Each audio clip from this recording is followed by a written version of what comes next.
Pagpalang araw sa inyo lahat mga kaidol. Ito na po kami sa baba mga kaidol. Update po namin mga bata. At saka pangala mga kaidol, kaninang umaga punta ako sa barangay para sa humingi ako ng ano doon sa barangay na magano ng DHWD para na doon namin ano yung dalawang bata na sila na pong bahala. Turn over po namin sa kanila. At may kasama din ako na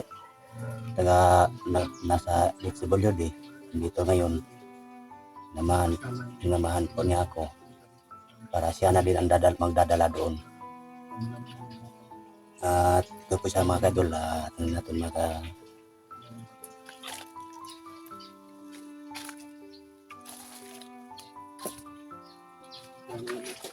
yan po mga kadol, yung taga mga kadol. At yan po yung dalawang bata na naano po namin mga kadol.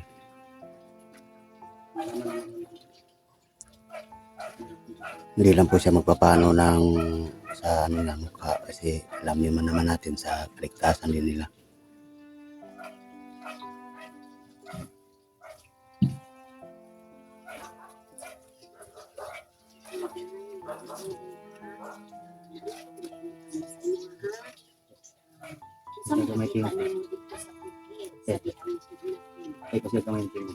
Daghan pagtiyag dito mga bata. Daghan pag mga tiyag dito mga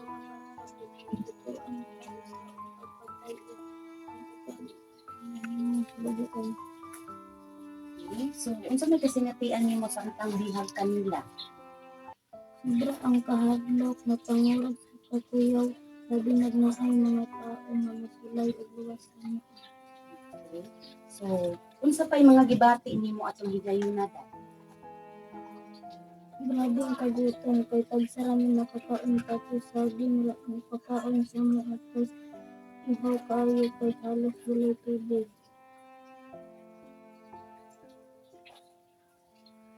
Day, sa pagkakaroon day, kumusta naman ka o unsa na may pamati nimo karong gawas nun na ka o nakauli na ka? Okay naman akong lawas. Naulian naman ko pero gihapon ang mga kahadlok o kakuya sa itabo. Mahadlok pa kumugawa sa balay. Okay. So, karon unsa man ang imong planong buhaton para mabalik sa normal ang imong kinabuhi? Ang buhaton kay mag-ampo sa Ginoo nga unta tagaan ko niya o pag-un nga kusog para malabanan nako ning tanang pagsulay o mga panghitabo sa akong kinabuhi. Okay. So tama gyud day nga ngayon nimo ang guidance sa Ginoo sa atong Ginoo para malampasan nimo ang tanang pagsulay sa imong kinabuhi. So unsa may plano nimo day, may eskwela pa ba ka? Eskwela ka. So plano nato okay ra sa imong nga mauban ka sa amoa para dito ka maulian kanang mawala ka ng mga kabalaka o kakuyaw sa imong kinabuhi. Okay ra sa imo. May problema. So, ito pa man yung mga kuanin mo, napabakay mga na problemahan o kanang mga gustong isulti. Napabakay gustong isulti nga gusto ni mo ipaabot sa mga. So, unsa man na day? Akong mama manggod akong mga kay naa dito sa mga armadong tulusan pwede kang mga matabangan mga luwas o mabahay sila. So, sige day. So, buhaton na mo na ang pagluwas sa imong mama o sa imong manghod. Pero sa pagkakaron, tanunghon unsa nato or unsa ang angay namong buhaton. Makaasa pud ka nga kami mulihok og aksyonan ang imong gihangyo. Sa tabang pud sa mga nagluwas nimo. Atong higayon ha. So, kato lang, willing man ka mo uban sa mua. So, dito na nato i-process ang imong maayo na wala na kay mahuna-huna. So, okay ra nimo. Okay ra.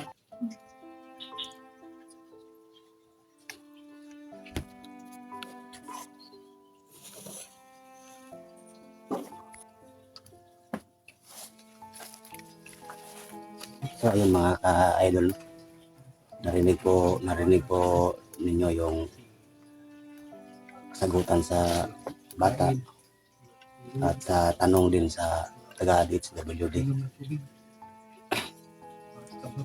At awang-awa ako talaga sa bata ay mga kaidol kasi sobrang hirap pala yung dinanas niya dun sa bundok at sa kamay ni Commander Delubio. Buti na lang ginabayan kami ng mahal na Panginoon. Maligtas namin siya. At narinig din po ninyo mga kaidol, may kahilingan din siya na ano pala, nandun pa pala yung mama niya sa bundok at kapatid sa kamay ni Commander Delubio. At yung pinapahirapan, yung ginagawang tauhan doon, pinapahakot ng kahit ano-ano, kahoy, para gagamitin nila sa kanilang kampo. At hindi pala pinapakain ng maayos, ang pinapakain lang daw sa kanila sa akin. Mabuti naman ang namin yung mga bata at tulong din ng aking gabay.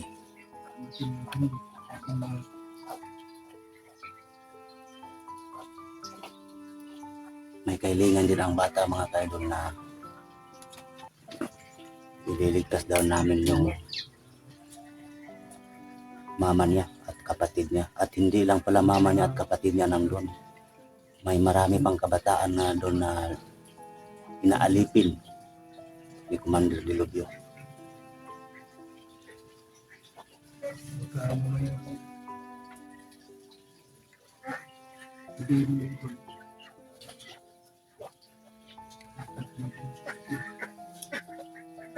Sobra na talaga yung ginawa ni Commander Delubio. Bakit may ganun pa?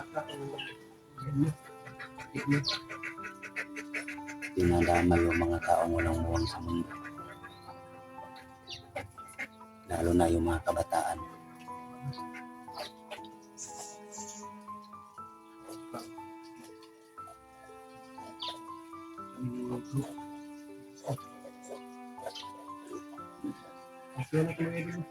Kaya para makadula, tatanungin natin ulit yung bata para na ano din sa kanya.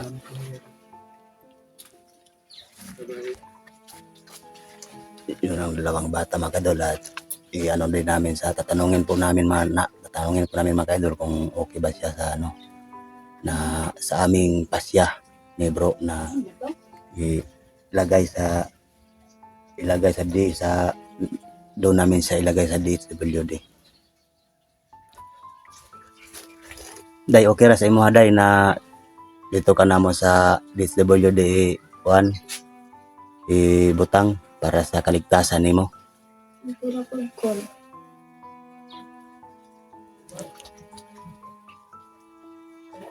Yun mga kaidol.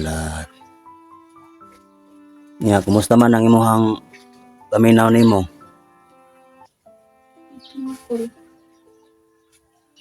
Yun mga kaidol, yung dalawang bata mga kaidol. Yun kasi napasyahan namin ni bro. Pasyahan namin ni bro na iano namin sa gobyerno, sa DHWD kasi mga bata to. At hindi rin pwede na sa amin. Kasi lalo na sa kahilingan niya na nandun pa daw sa bundok yung mama niya at saka yung kapatid niya at mayroon pang iba na nasa kamay ni Commander Delubio.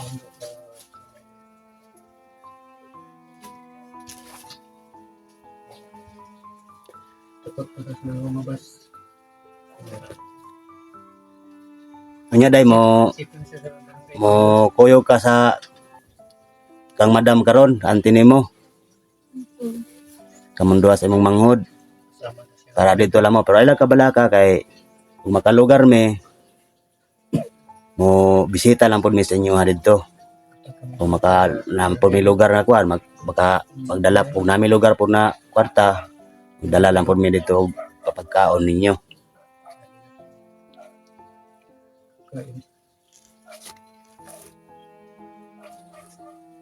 So nga pala mga ka-idol, maraming salamat sa inyong lahat mga ka-idol na sa palaging pag-support sa aming mga video, no. At ano din mga ka-idol, yung ano din sa aking bro, yung channel pala niya, yung channel niya mga ka-idol, Gmar Adventure po mga ka-idol, Gmar Adventure 03. Gmar Adventure 03 po mga ka-idol, yung channel ni bro, kasama ko.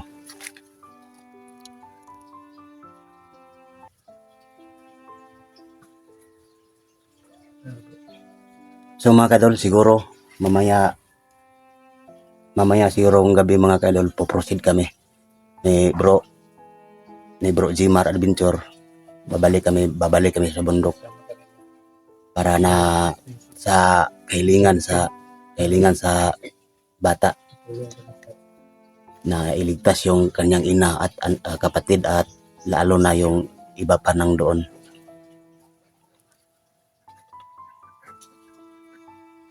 So hanggang dito lang po kami mga ka-idol. Maraming salamat po. Ito po yung update namin, at yon sa ano din, baka kung makapaglugar ka, may bakante kami at makababa kami, dadalawin lang po namin sila. At sana mga ka-idol, at ano din, kung baka nasa inyo na yan, yung mga mabubuting puso ko na mga viewers ko dyan, kayo nang bahala po na kung alam nyo na.